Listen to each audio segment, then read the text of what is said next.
Good morning, good night, good afternoon, जब भी आप देख रहे हो, स्वागत है नई वीडियो में जिसमें हम पढ़ने वाले हैं हमारा प्यारा स्पेशल और कुछ तड़कता भड़कता टॉपिक जो बिल्कुल नई एंट्री है हमारे सीए फाइनल में। हम अब वो पढ़ने वाले हैं। So let's get ready. और वो है, और मेरे को ऑब्वियसली जुकाम हो गया। मेरी पिछली वीडियो में भी तबीयत खराब थी, तो yes, it is continuous part. तो हम पढ़ने वाले हैं chapter 8 which is specialized area. Specialized area का मतलब क्या है? हमने जो ऑडिट के स्टैंडर्ड इंटर के अंदर हम पढ़े हैं, उसमें ये चीज होती है कि एक फिक्स ऑडिटेड बैलेंस शीट्स जो शेड्यूल 3 ने बता रखा है, हम उसके अंदर काम करते हैं। ठीक है, जो शेड्यूल 3 के अंदर बैलेंस शीट है, कैश फ्लो है और हमारा प्रॉफिट एंड लॉस है, वो उसको ऑडिट करते हैं और उसके लिए एसेस बनाए गए हैं। लेकिन ये कुछ स्पेशल एरियाज है, ये कुछ स्पेशलाइज्ड एरिया है जिसके रिगार्डिंग एक एसे निकाला है। ठीक है, वो कुछ पर्टिकुलर पीपल के लिए होंगे एंड वो प्रिपेयर भी होंगे, वो इंटेंडेड यूजर्स के लिए होंगे। तो ये नॉर्मल ऑडिट की तरह नहीं है, बट है ऑडिट ही। ठीक है, ये एसआरईज नहीं है, ना तो ऐसे ही है अदर एंगेजमेंट्स नहीं, अश्योरेंस एंगेजमेंट नहीं, लिमिटेड रिव्यू नहीं, रिलेटेड सर्विस नहीं। These are audit only, but focused on the special areas.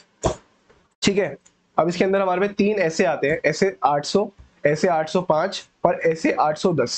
तो सबसे पहले तो हम ये समझते हैं कि भैया क्या क्या सीन है और कौन से स्पेशल एरियाज हैं जहाँ पे हम ऑडिट करने वाले हैं। तो ऐसे 800 के अंदर तो हम ये जैसे 700 की तरह ही है।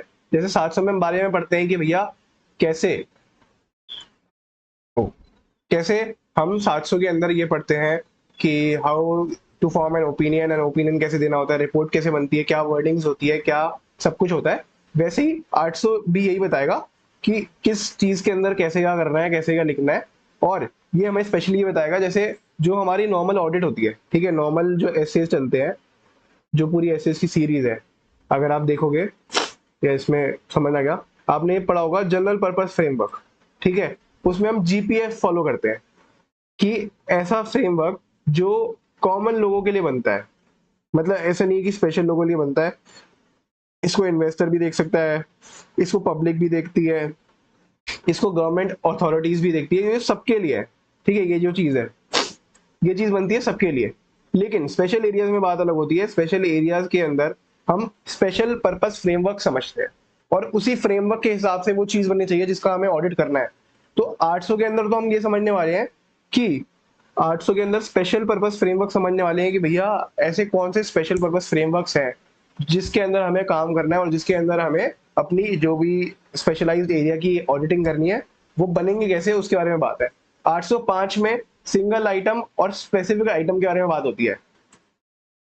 सिंगल आइटम क्या होता है? आपने पढ़ा होगा कि फाइनेंशियल स्टेटमेंट ना सिर्फ बैलेंस शीट नहीं है।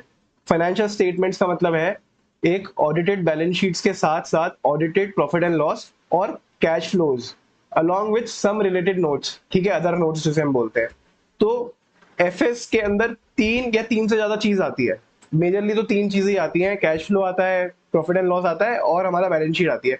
अगर एज अ ऑडिटर मैं सिर्फ प्रॉफिट एंड लॉस का ही ऑडिट कर रहा हूं, तो इसका मतलब है कि भैया मैं स्पेशल पर्पस के लिए कर रहा हूँ।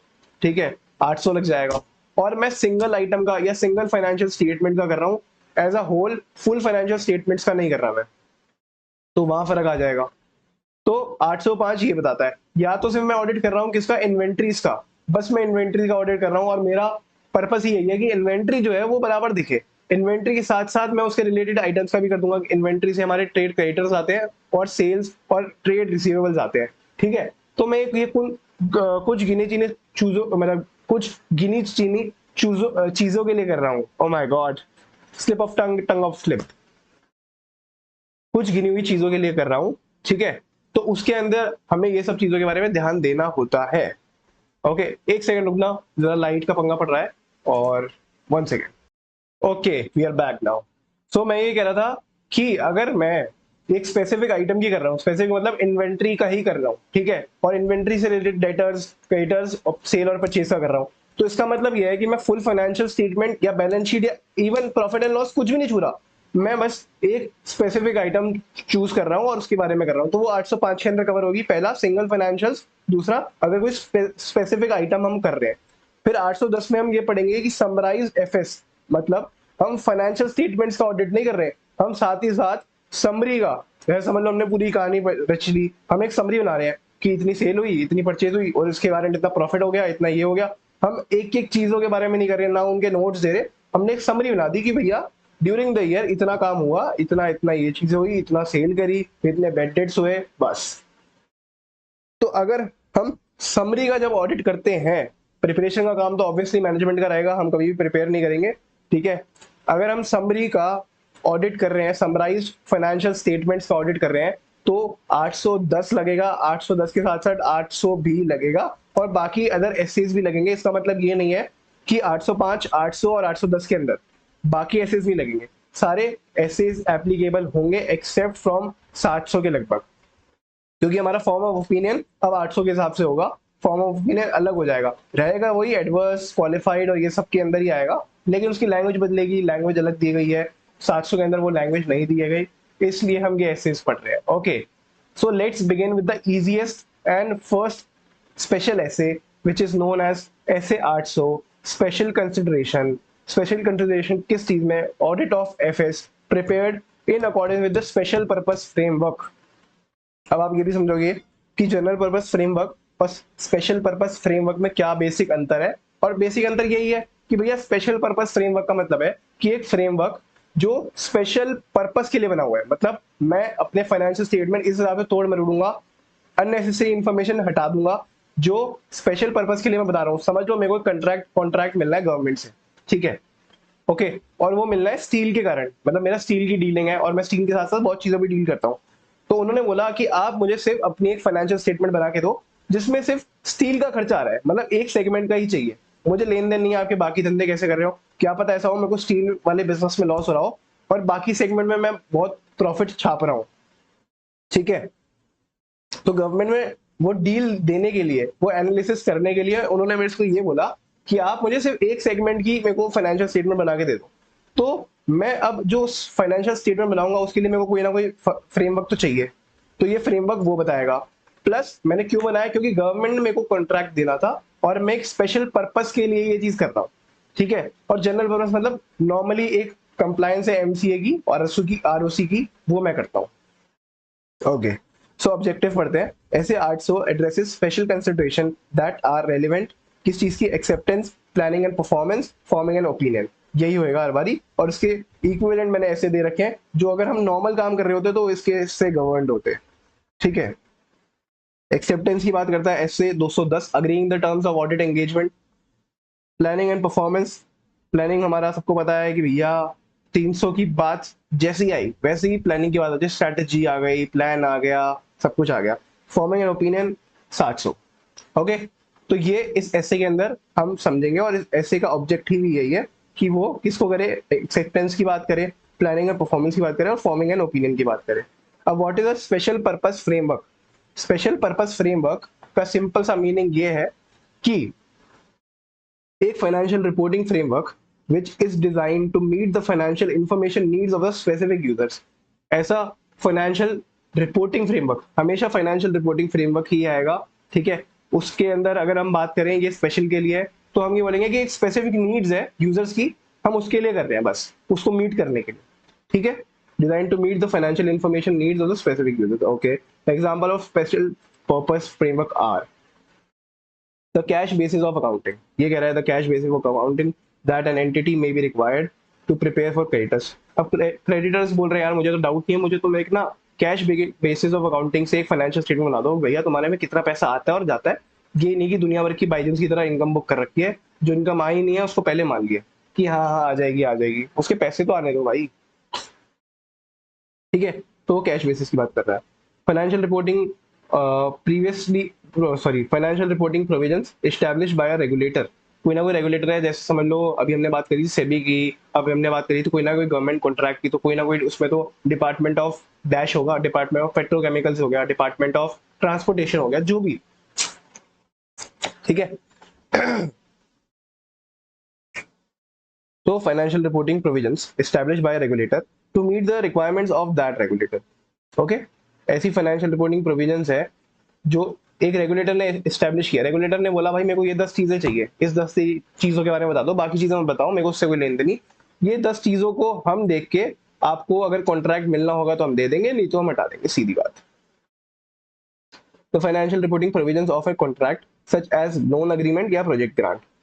अच्छा, अगर मेरे को समझ लो गवर्नमेंट से कोई ग्रांट लेनी है, कोई बहुत सारी स्कीम्स आती है, सुकन्या स्कीम्स होती हैं, क्योंकि अगर वुमेन एंटरप्रेन्योर कोई मैन्युफैक्चरिंग बिजनेस खोल रहा है तो उसको तरह तरह के बेनिफिट्स मिलते हैं, या ऐसी कोई स्कीम है, ठीक है। तो उसमें एक प्रॉपर प्रोविजंस होते हैं, कोई स्पेसिफिक कुछ लोगों के लिए बनाई गई है, तो उसके लिए हम एक अलग से फाइनेंशियल स्टेटमेंट बनाएंगे और उनको दे देंगे।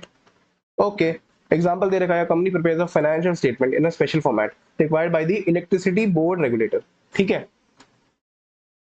A government grant requires a FS showing only the project related income and expenses separately from the company's general account.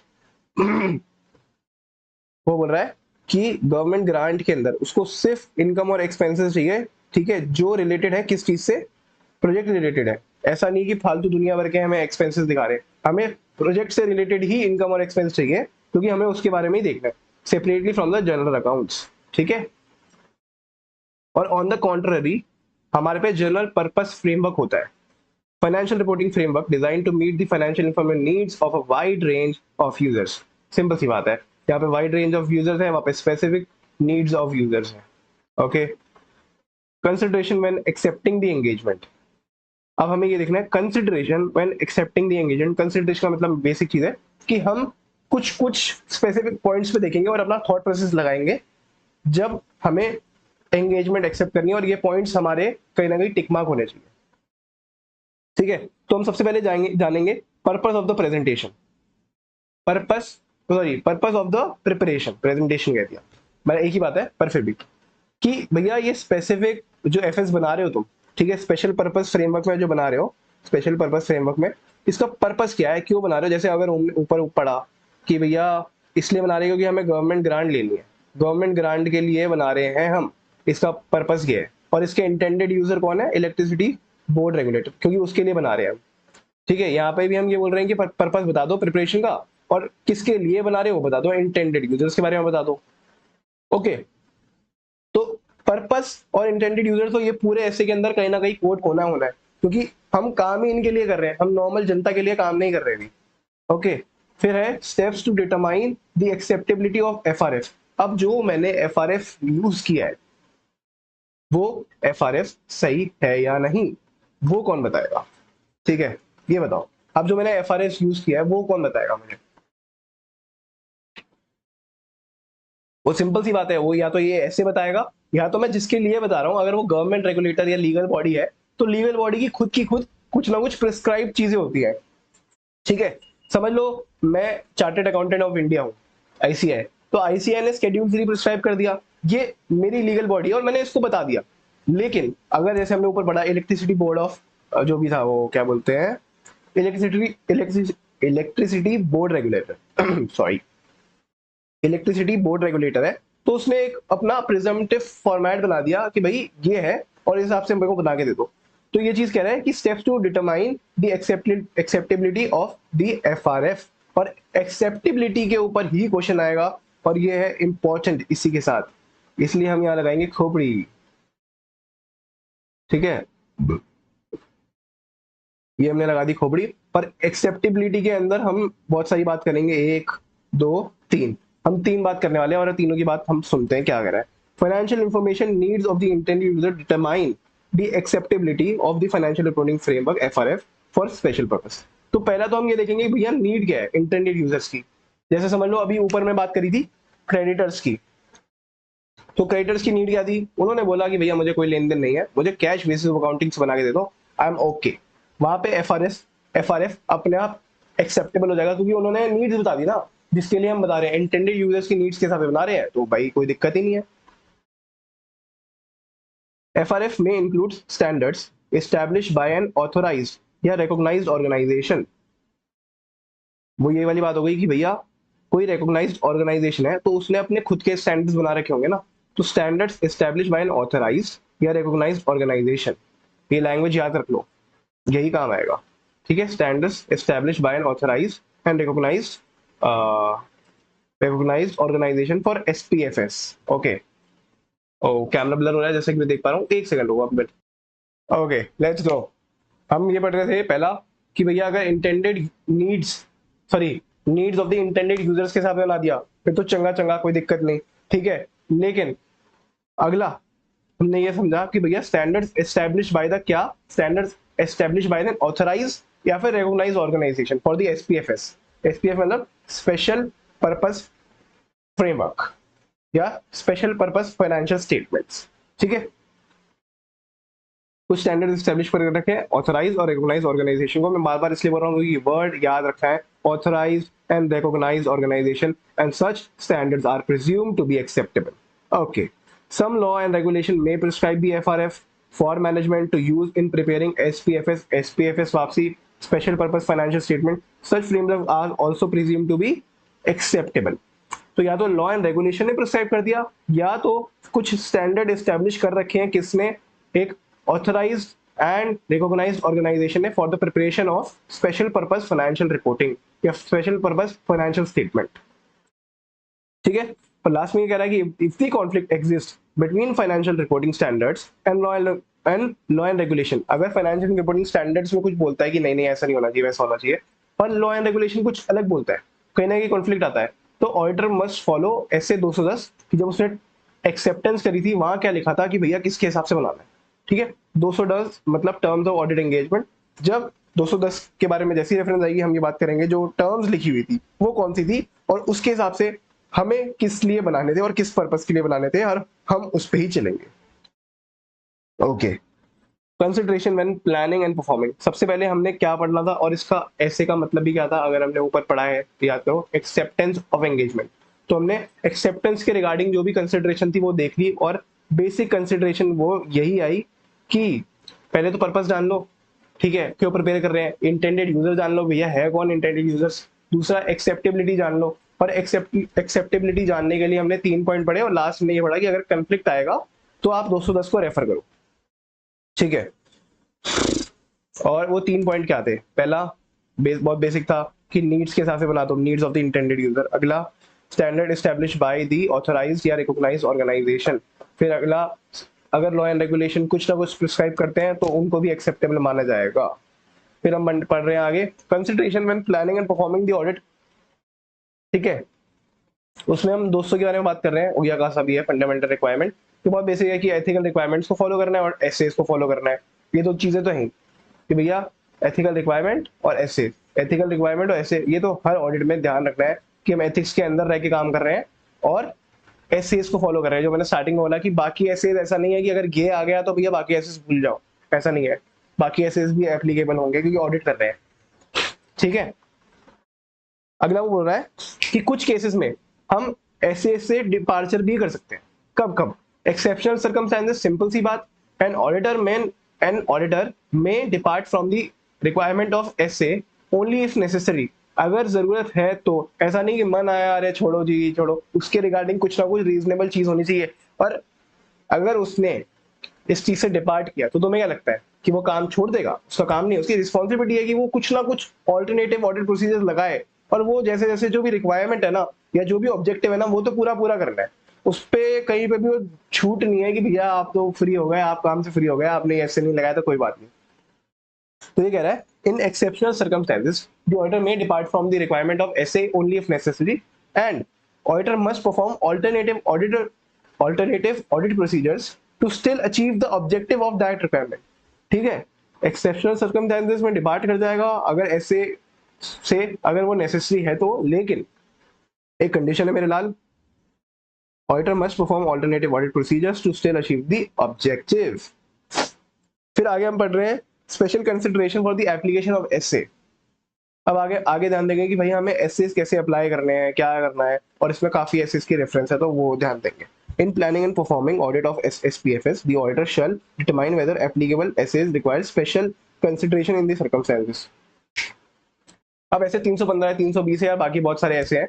अब उनका ना जो नॉर्मल काम होता है वो काम नहीं है, थोड़ा हटकर काम है, लगेगा वही लेकिन थोड़ा हटकर काम है, तो हम एग्जांपल से समझेंगे, ठीक है। ये इतना कोई वो नहीं है कि बहुत प्रॉपर लिखित में चाहिए होगा कि हाँ इसको ऐसे लिख दो, बट पढ़ के जरूर जाना, ये क्या पता आ जाए, ये एक तरह का सरप्राइज या थप्पा हो सकता है, ठीक है, थप्पा दे सकता है ये चीज। फॉर एग्जाम्पल इन ऐसे 230 judgment rely on the collective financial needs of the statement users for special purpose audit judgment consider the intended user financial needs। इसके अंदर ये कह रहा है कि ऐसे 320 सबको पता होगा क्या होता है मटेरियलिटी। अगर मैं फुल फाइनेंशियल स्टेटमेंट देख रहा हूं तो मेरे लिए 50 करोड़ क्या पता मटेरियल हो क्या पता ना हो, ठीक है। अगर बैलेंस शीट साइज ही बहुत ज्यादा है तो कोई फर्क नहीं पड़ता। लेकिन अगर मैं स्पेशल पर्पस के लिए दे रहा हूं, वहां पे सबसे बड़ी आइटम 5-6 करोड़ की है, तो वहां पे सिंपल सी आता है, मेरे लिए 1 लाख भी मटेरियल है, मैं लाख रुपए की बातें भी लिखूंगा। लेकिन अगर मैं फुल फाइनेंशियल ऑडिट कर रहा हूं, ठीक है, तब मैं नहीं लिखूंगा। मैं अगर जनरल पर्पस के हिसाब से कर रहा हूं तब मैं 1 लाख रुपए की कोई भी गड़बड़ है वो मेरे मटेरियलिटी से नीचे आ रही है, बेंचमार्क से नीचे आ रही है, तो मैं वो लिखूंगा ही नहीं। तो यहाँ ये कह रहा है कि भैया अगर ऐसे 30 की बात करें तो जजमेंट के हिसाब से सब कुछ चलता है, ठीक है। Judgement rely on collective financial needs, लेकिन for special purpose intended user की फाइनेंशियल नीड्स के हिसाब से देखना पड़ेगा। और इंटेंडेड यूजर की अगर नीड्स गए है कि हमें सेल्स की बात करनी है, तो सेल्स में 1 लाख रुपए के आगे पीछे हो गया तो कोई बड़ी बात नहीं है, क्योंकि सेल्स ही हमारी 6000 करोड़ की है।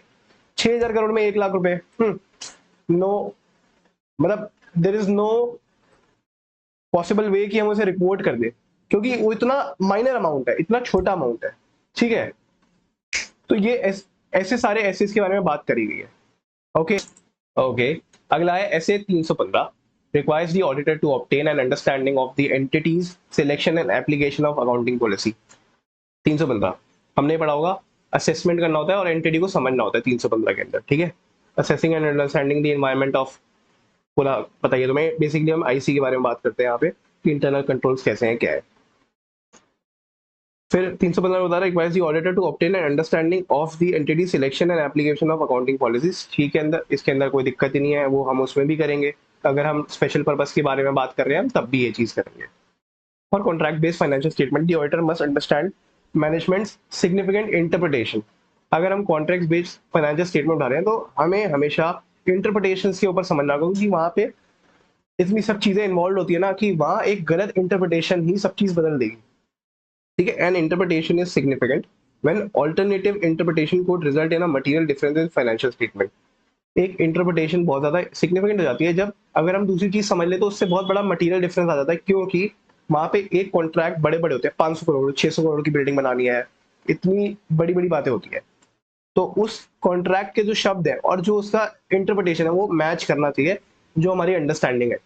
तो if a companies loan agreement says revenue means only cash collection, revenue का मतलब सिर्फ कैश कलेक्शन है, मतलब कैश बेसिस की बात हो रही है। तो ये बोल रहा है कि अगर कोई आपके पास ऑर्डर आ गया और उसका पैसा नहीं आया तो उसमें रेवेन्यू नहीं मानूंगा।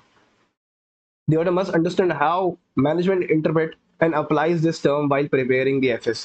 तो ये चीज दोनों की वेवलेंथ मैच होनी चाहिए इस चीज में, और दोनों की अंडरस्टैंडिंग मैच होनी चाहिए कि भैया अगर अग्रीमेंट ये बोल रहा है तो यही है, इंटरप्रिटेशन सेम हो।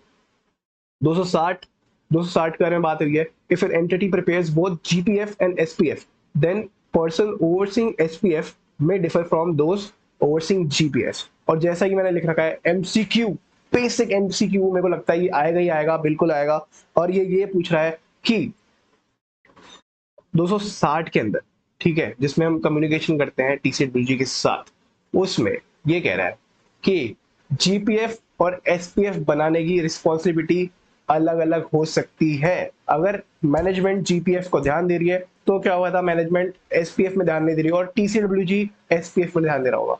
तो ये बड़ा इंपॉर्टेंट है कि if an entity prepares both GPF and SPF the persons overseeing SPF may differ from those overseeing GPF, ठीक है। When a key audit matters are communicated in the auditor's report on special purpose। अच्छा ये जो है ना, ये मैंने इसलिए लगा रखे हैं क्योंकि ऐसा नहीं है कि ये फालतू के टॉपिक है, बट अभी अमेंडमेंट आई है तो इनका कोई सेंस नहीं मिल रहा, बस कहने के लिए डाल दिया, कोई मतलब नहीं है मेरे को। मतलब ऐसी चीज है, कैम के बारे में बात हो रही है यार यहाँ पे, कैम कहाँ से आ गए थे, कोई बड़ी बात नहीं है, पर ठीक है हम करेंगे और।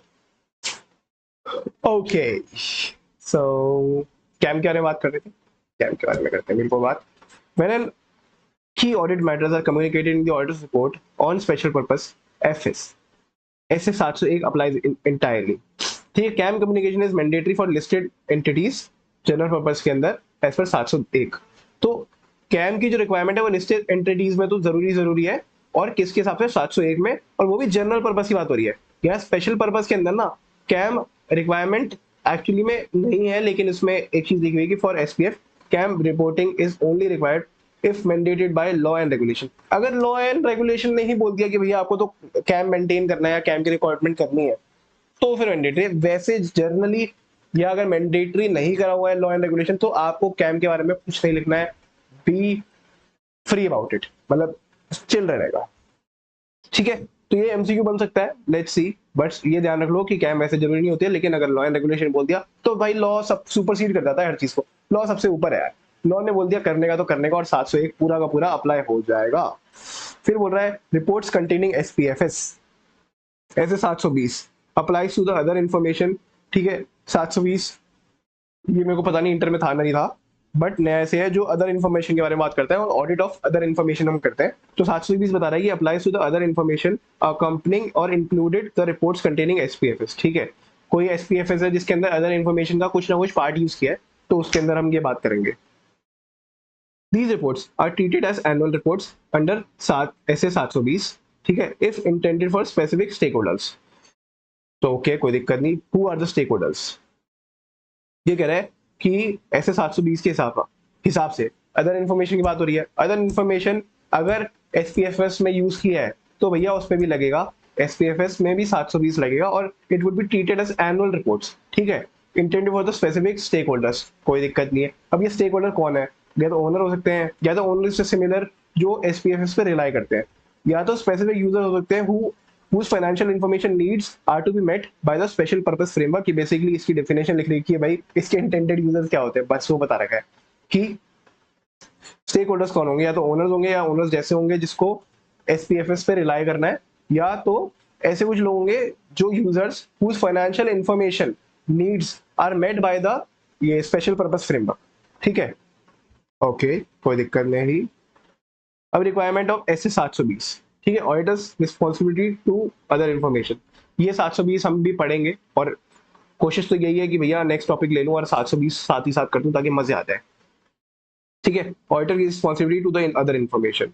This includes reviewing the other information to ensure कि भाई अदर इन्फॉर्मेशन कंसिस्टेंट है किससे, ऑडिटेड एफएस के साथ। समझ लो अदर इन्फॉर्मेशन लिखा हुआ है कि रिलेटेड पार्टी के साथ जो नोट्स टू अकाउंट होते हैं वही है, रिलेटेड पार्टी के साथ इतनी ट्रांजेक्शन हुई, ये हुआ वो हुआ, तो भैया वो ट्रांजेक्शन फाइनेंशियल स्टेटमेंट में दिख रही है नहीं दिख रही, उसकी कहीं ट्रेड रिसीवेबल में अगर इतना पहले से पेंडिंग है अदर इन्फॉर्मेशन के हिसाब से, तो क्या वहां पे भी पेंडिंग है, हम वो देखेंगे। ठीक है, और आइडेंटिफाइंग मटेरियल इनकंसिस्टेंसी या miss statement in the other information. अगर अदर इन्फॉर्मेशन में कोई भी मटेरियल इनकंसिस्टेंसी मिल गई या मिस स्टेटमेंट हो गई तो हम उस बारे में भी देखेंगे। तो बेसिकली 720 तो यही कहता है। ओके, हाँ जी, तो क्या क्या पढ़ लिया अभी तक, हम फटाफट रिवाइज कर लें, एक बार गो थ्रू कर लेते हैं। ऑब्जेक्टिव पढ़े, ऑब्जेक्टिव सिंपल सी बात थी, एक्सेप्टेंस के बारे में बात करता है, फिर प्लानिंग एंड परफॉर्मेंस की बात करता है, और फिर फॉर्मिंग एंड ओपिनियन की बात करता है। अभी हमने एक्सेप्टेंस कर लिया और प्लानिंग एंड परफॉर्मिंग भी कर लिया, उसके साथ साथ हमें कौन से एप्लीकेबल एसे को यूज करना है उसकी स्पेशल कंसिडरेशन भी पढ़ ली। ओके, लास्ट चीज तो हमने यही पढ़ी थी कि भैया कौन से ऐसे यूज करने हैं। सबसे सबसे पहली बात वो बोलता है कि भैया सारे ऐसे यूज करने हैं। ठीक है, और ऐसे इसको ढंग से लगाना है, और स्पेशल नीड्स के लगाना है, स्पेशल नीड्स के हिसाब से लगाना है। जो भी अगर कोई स्पेशल कंसिडरेशन चाहिए as per the specific circumstances, तो उस हिसाब से पेल दो, कोई दिक्कत नहीं है। ठीक है, इसमें एग्जांपल दे रखा है 320 के बारे में। 320 मैंने बताया डिटर्मिनेशन किस चीज की, मटीरियलिटी की। मटीरियलिटी अगर जो हमारी प्रोफेशन जजमेंट के हिसाब से मटीरियलिटी कैलकुलेट होती है, अगर financial need of the common user या जनरल पर्पस के अंदर अलग है तो उस हिसाब से बनेगी। अगर स्पेशल ऑडिट्स के अंदर जजमेंट्स, जो जजमेंट होती है प्रोफेशनल जजमेंट, वो कंसिडर करता है किस चीज को, वो कंसिडर करता है intended use of the financial. ठीक है, तो जनरल पर्पस में तो कुछ अलग चीज होगी, वो कोई कलेक्टिवली बात करता है, लेकिन स्पेशल पर्पस के अंदर वो इंटेंडेड यूजर्स की फाइनेंशियल नीड समझता है और उस हिसाब से मटेरियलिटी निकलेगी। ठीक है, उसको अपनी लैंग्वेज में लिख सकते हैं, सेम लैंग्वेज लिखने की कोई जरूरत नहीं है। 315 ये बताता है कि ऑडिटर को ऑब्टेन करनी है एक अंडरस्टैंडिंग किस चीज की, of the entity selection and application of उसकी अकाउंटिंग पॉलिसीज के बारे में। ठीक है, कॉन्ट्रैक्ट बेस के बारे में बात होती है। कॉन्ट्रैक्ट बेस के बारे में जैसी बात हुए, हमें ये चीज क्लियर रखनी है कि भैया इंटरप्रिटेशन अच्छी तरह से और क्लियरली पता चले, और जो सिग्निफिकेंट इंटरप्रिटेशन है वो मैनेजमेंट अंडरस्टैंड कराए ऑडिटर को। ठीक है, ओके, इसका एग्जांपल था कि क्योंकि अच्छा ये क्यों होता है, interpretation is a significant part if अगर ऑल्टरनेटिव इंटरप्रिटेशन से एक मटेरियल अमाउंट में डिस्क्रिपेंसी आ सकती है और बहुत बड़ा डिफरेंस आ सकता है इन दी फाइनेंशियल स्टेटमेंट। एग्जाम्पल था, अगर रेवेन्यू का मतलब कैश है तो रेवेन्यू का मतलब कैश है, उसकी इंटरप्रिटेशन सेम होनी चाहिए, ऑडिटर को भी और मैनेजमेंट को भी सेम चीज समझनी है। फिर हमने कैम के बारे में बात करी। कैम कौन सा, ऐसे 701 अगर लॉ ने मैंडेटरी कर रखा है तो एप्लीकेबल है, नहीं तो नहीं है, कोई दिक्कत नहीं। फिर 720 के बारे में बात करी, auditor's requirement to report on the other information, ठीक है, responsibility of auditor to report on other information, कुछ भी मान लो, अभी लैंग्वेज पे ऊपर नहीं जाते, समझते पहले। ओके, वो बोलता है कि भैया 720 के अंदर अगर आप अपने एसपीएफएस के अंदर कोई भी अदर इन्फॉर्मेशन इंक्लूड कर रहे हो, ठीक है, तो उसको मैं एक एनुअल रिपोर्ट मान लूंगी और मेरा ऐसे अपने आप तुम्हारे पे एप्लीकेबल हो जाएगा।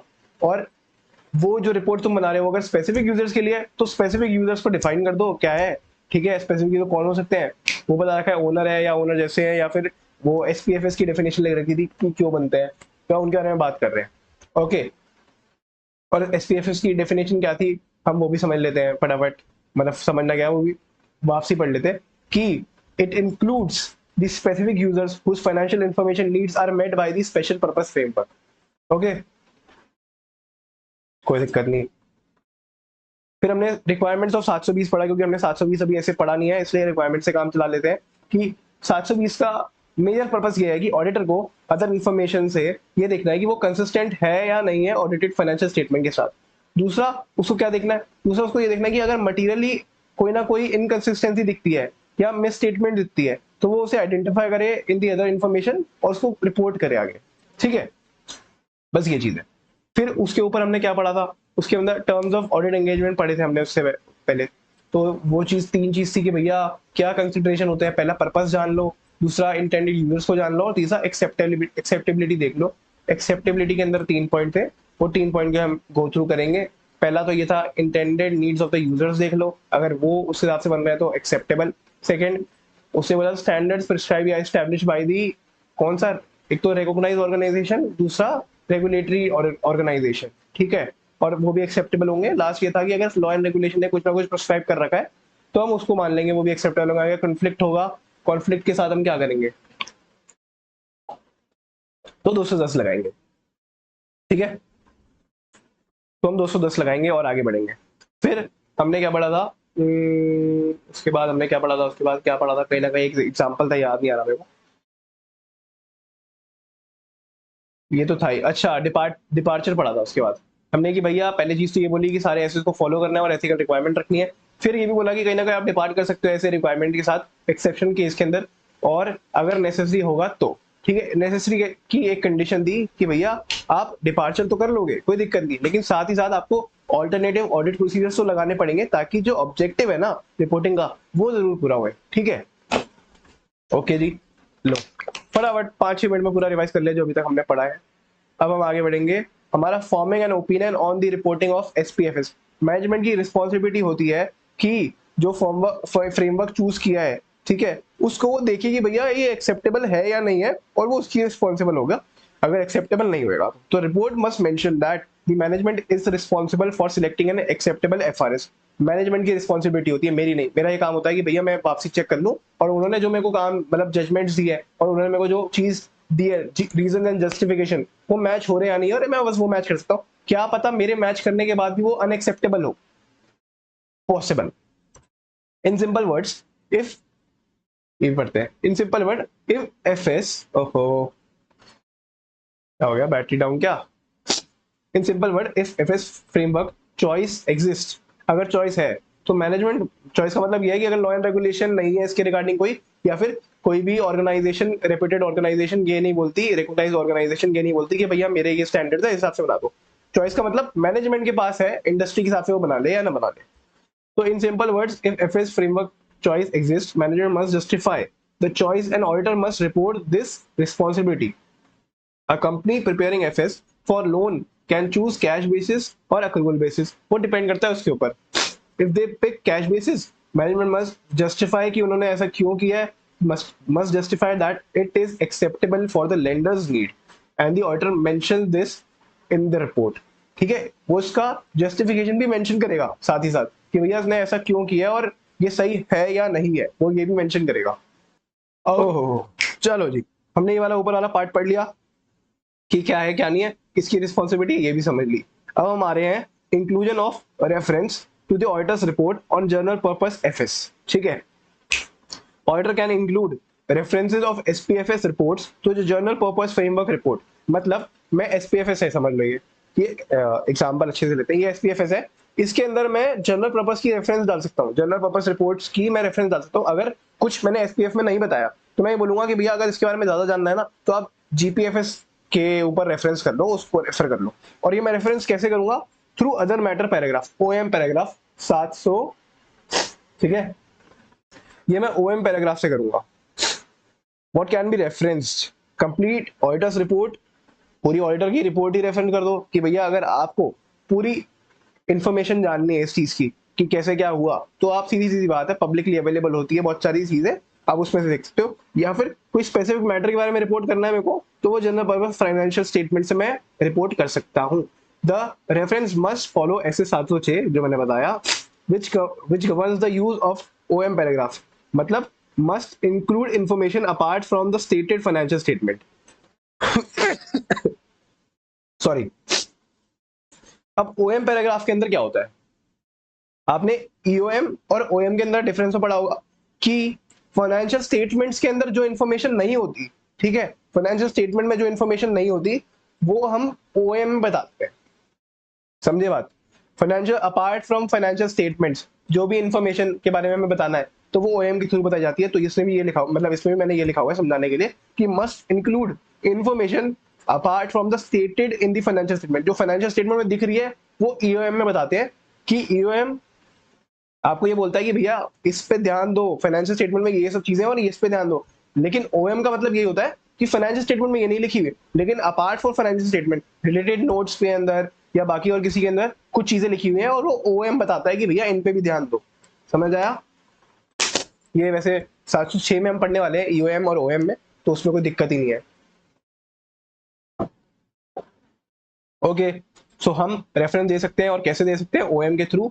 OM 706 से कवर होता है, तो हमें 706 को दिमाग में रखते हुए वो चीज करनी है। मैं क्या क्या रेफरेंस कर सकता हूँ? या तो कंप्लीट ऑडिटर रिपोर्ट रेफरेंस कर सकता हूँ, ठीक है, या तो specific matters to be reported वो कर सकता हूँ। एग्जाम्पल है, एग्जाम्पल ध्यान रखना, अच्छा एग्जाम्पल है इसलिए मैंने मार्क कर रखा है। An entity issues SPFS for lender and GPFS for wide stakeholders, ठीक है, okay. The GPFS auditor report includes material uncertainty related to the going concern, मतलब उनका धंधा ही बंद होने वाला है। 570 ये बोलता है कि कोई भी ऐसे सर्कमस्टेंसेस या इवेंट्स जिससे हमें ये लगता है कि भैया आगे जाके हमारे गोइंग कंसर्न बेसिस के अंदर प्रॉब्लम हो जाएगी, तो वो वाली चीज है। तो SPFS ऑडिटर की रिपोर्ट ना रेफर कर देगी इस अनसर्टेनिटी को वाया OM पैराग्राफ, ओके। और ऐसी अनसर्टेनिटी जो फाइनेंशियल स्टेटमेंट में नहीं है, मैंने बोला ना अभी भी कि अब गोइंग कंसर्न फाइनेंशियल स्टेटमेंट में कैसे दिखेगी यार? गवर्नमेंट मेरे पीछे पड़ी हुई है, ठीक है, और मेरा एक लाइसेंस का पंगा चल रहा है कब से, उसके बारे में बात हो रही है। अब वो चीज फाइनेंशियल स्टेटमेंट में कैसे दिखेगी? मैंने उसका वो चीज नहीं करी ना, लाइसेंस नहीं ले रखा, इसलिए गवर्नमेंट मेरे पीछे पड़ी हुई है। तो उसका सॉरी उसका कोई लेन देन नहीं है उस चीज से कि भाई फाइनेंशियल स्टेटमेंट में ये चीज दिखेगी, तो वो हम OM पैराग्राफ से बता देंगे, okay. Alerting readers that the FS are prepared in accordance with the special purpose framework, हम रीडर्स को अलर्ट करेंगे और उनको बताएंगे कि देखो भाई स्पेशल पर्पस फ्रेमवर्क हम क्यों बनाते हैं। पहली बात इसलिए बनाते हैं क्योंकि ये स्पेसिफिक यूजर्स के लिए बन रहा है और उनकी नीड्स, फाइनेंशियल नीड्स को सेटिस्फाई या मीट करने के लिए बन रहा है, ठीक है। ये जनरल पर्पस की तरह नहीं है, कॉमन पब्लिक के लिए नहीं बन रहा, ओके। उसके बाद हमें मिसअंडरस्टैंडिंग को अवॉइड करना है, इसलिए the auditor alerts the users of the auditor's report by including in the OM paragraph, again 706, explaining that the FS are prepared in accordance with the special purpose framework and therefore may not be suitable for another purpose। ये बोल रहा है कि भैया ये जो EOM paragraph से हमने ये समझाया ताकि मिसअंडरस्टैंडिंग हट जाए, हम ये पहले बता दें कि भैया ये चीज होती है। क्या बता दे? हमने ये बता दें कि जो अभी ये FS बन रही है, these are prepared in accordance with the special purpose framework and therefore may not be suitable for any other purpose except the specific purpose जो हमें special purpose of framework में हम बताया गया है, ठीक है, ओके। हो गया जी, यही भी हो गया, कोई दिक्कत ही नहीं। अगला ये कह रहा है in addition to the above the auditor can also restrict who can use the audit report। अब इसने ये तो बोल दिया है, एक तरह का बोल दिया है, डिस्क्लेमर दे दिया कि भैया ये बाकी चीजों के लिए सूटेबल नहीं है, इस हिसाब से आप अपने फाइनेंशियल डिसीजन में बनाना, ये स्पेसिफिक नीड्स के लिए और स्पेसिफिक यूजर्स के लिए है। तो साथ ही साथ ये इसकी डिस्ट्रीब्यूशन और कौन कौन यूज करेगा वो उस पर भी रोक टोक लगा सकता है। वो कैसे लगाएगा? ऐसे कि उसके अंदर ये लिख देगा फाइनेंशियल स्टेटमेंट्स के अंदर ही कि इट इज या financial statement are intended solely for the specific users. ठीक है, वो ये लिख देगा, इसका मतलब ये सीधी सी बात है भैया आपके लिए नहीं है, सोनली फॉर द स्पेसिफिक यूजर है। और कहीं ना कहीं उसमें आपकी रिस्ट्रिक्शन लग जाएगी, और वो ऐसा नहीं है कि हर जगह डालना है, उसको फिक्स जगह पे डालना है और स्पेसिफिक यूजर्स के लिए चाहिए वो। ओके, अब पैराग्राफ की लैंग्वेज क्या होती है, और ये लैंग्वेज तुम्हें लग रहा होगा कोई काम की नहीं है, पर बहुत काम की है, इसको हमें रट के जाना है। रटाऊ चीज आ गई है हमारे आईसीआई के द्वारा। ठीक है, अगर रिस्ट्रिक्शन डिस्ट्रीब्यूशन यूज पे है तो हम कैसे लिखेंगे? We draw attention to note X, ठीक है, जो भी नोट है, to the financial statement which describes the basis of accounting. ठीक है, ये बता देंगे। पहला चीज हमने लिख दिया, the financial statement are prepared to assist the company in complying with the financial reporting provisions of the contract. ठीक है, जो भी कॉन्ट्रैक्ट है referred to above. As a result the financial statements may not be suitable for any other purpose, जो हमने ऊपर लिखा। Are report is इंटेंडली, जो मैंने ऊपर लिखा था ना, our report is intended solely for the किसके, the company and DEF company limited and should not be distributed or used by the parties other than the company और DEF limited. Our opinion is not modified in respect of this matter. Okay, समझ गए हम, कोई दिक्कत नहीं है। अच्छा, इसमें आपने ध्यान दिया कि भैया कैसे लिखा हुआ है ये स्टार्टिंग में तो इन्होंने बता दिया we draw attention to the note, जिससे हम ये बता देंगे कि भैया बेसिक अकाउंटिंग कौन होती है। ठीक है, नोट्स के अंदर पहला या दूसरा होता है, मेरे को जितना याद आ रहा है। ओके, फिर फाइनेंशियल स्टेटमेंट बनाई गई है ताकि वो असिस्ट होए कोई कंप्लाइंग करने के लिए, जो भी हमारा काम हो। कॉन्ट्रैक्ट के बारे में बात हो रही है, यहाँ पे कॉन्ट्रैक्ट लिख दिया हमने। फिर आता main, as a result the financial statement may not be suitable for any other purpose. पहली line, our report is intendedly solely for the specific user. कौन स्पेसिफिक यूजर है? कंपनी और डीईएफ लिमिटेड। ठीक है, and should not be distributed or to be used by the कौन, company और DEF limited. Our opinion is not modified. ये जब हम भी ऐसा कुछ खतरनाक नोट लिखते हैं ना, तो लोगों को लगता है यार कुछ तो गड़बड़ है, इसलिए इन्होंने ऐसा कुछ लिखा हुआ है, कुछ ना कुछ तो गड़बड़ है भैया, कहीं प्रॉब्लम तो नहीं है। हम ये लिख देते हैं भैया, ये हम जो लिख रहे हैं ये बेसिकली एक तरह का रिपोर्टिंग रिक्वायरमेंट है, हमारा ओपिनियन मॉडिफाइड नहीं है इस चीज तक, इस चक्कर में। वरना डाउट हो जाता है ना, अगर ज्यादा चीजें लिखी हो अलग अलग कलर से, तो लगता है भैया कुछ ना कुछ तो गड़बड़ है। और अगर रोक टोक नहीं है डिस्ट्रीब्यूशन में, ठीक है, नॉट रिस्ट्रिक्टेड, तो हम सीधे सीधे यहाँ तक लिख देंगे। ये लास्ट लाइन जो लिखी है ना, आर रिपोर्ट इज, ये सब नहीं लिखेंगे। देख लो आप कैसे लिखा हुआ है, मतलब बहुत बेसिक चीज लिखी है, prepare to assess the requirement of ये, as a result financial statement may not be suitable for any other purpose, our opinion is not modified. ये तो ओपिनियन मॉडिफाइड वाला पार्ट तो लिखना ही लिखना है। ठीक है, ओ देख नहीं मारे, हो गया। अब देख लो, बिल्कुल सेम चीज लिखी है पूरी की पूरी, बस आगे वो चीज नहीं लिखी कि भैया ये intended solely for the specific user, वो जो भी थे वो नहीं लिखा हुआ। अदर मैटर में ABC company limited has prepared the separate set of financial statement और ईयर एंडेड इतना इतना in accordance with the accounting standards refer to in the relevant section of the companies act on which we issued a separate auditor report to shareholders of ABC limited dated ये। ठीक है, अब ये जो चीजें लिखी हुई है ना, इनको भाई अच्छे से पढ़ना है, याद करना है, इनको रटना है। तो मैं रटने में कोई हेल्प नहीं कर सकता, ये तो वर्ड टू वर्ड याद ही करना है भैया, क्योंकि क्वेश्चन में आईसीए बड़ा दयावान नहीं है हम पे, आईसीए बड़ा निर्दयी है। पन इंटेंडेडली भैया, मैं कोई सीरियस होकर नहीं बोल रहा, मतलब ये है कि वो हमारी ये चीज भी चेक करना चाहता है, तो भैया हमें रट के जाना पड़ेगा। इसमें कोई मैं लॉजिक या कोई ट्रिक कुछ नहीं है, इसमें सिर्फ पढ़ना है, रटना है, लिखना है, बस।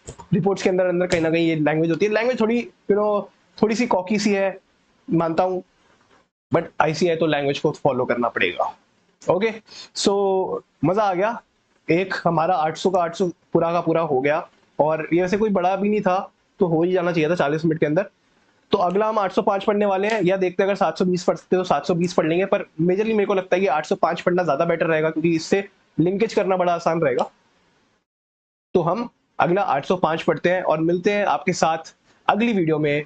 Till then keep enjoying the fiscal tree and learning is the best option and is the only option I would say. ठीक है, कल संडे है, कल वीडियो नहीं आएगी, कल आप भी रेस्ट करो, और जो सारी वीडियोस हमने देखी है, ठीक है, जो सारी वीडियोस अपलोड की है उनको पढ़ो, उनको रिवाइज करो, और उनको एक एक करके गो थ्रू करो, बिकॉज एक एक वीडियो इंपॉर्टेंट है। और अगर आप पीछे का कुछ भूल रहे हो तो देयर इज नो पॉइंट कि हम आगे बढ़े।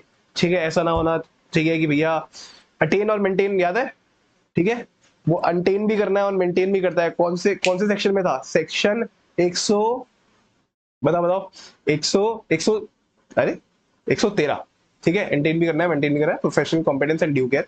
चलो कोई नहीं, मिलते हैं अब मंडे मिलते हैं, और हम पढ़ने वाले हैं 805, जो सिंगल फाइनेंशियल स्टेटमेंट और स्पेसिफिक एलिमेंट्स के बारे में बात करेगा, या तो ट्रेड रिसीवेबल, या तो इन्वेंटरीज, या तो कोई ना कोई चीज। ठीक है, बड़ा इंटरेस्टिंग चैप्टर होगा, और उसको हम आराम से करेंगे, क्योंकि वो लंबी वीडियो बनेगी भैया, वो बनेगी अच्छी खासी। और 810 तो मेरे को लगता है मेरे को पार्ट में बांटनी पड़ेगी, क्योंकि वो बहुत ज्यादा ही बड़ा है, क्या पता 2 घंटे की वीडियो बन जाए, इससे बढ़िया मैं 1-1 घंटे की आधी, मतलब पार्ट 1 पार्ट 2 में कर दूंगा।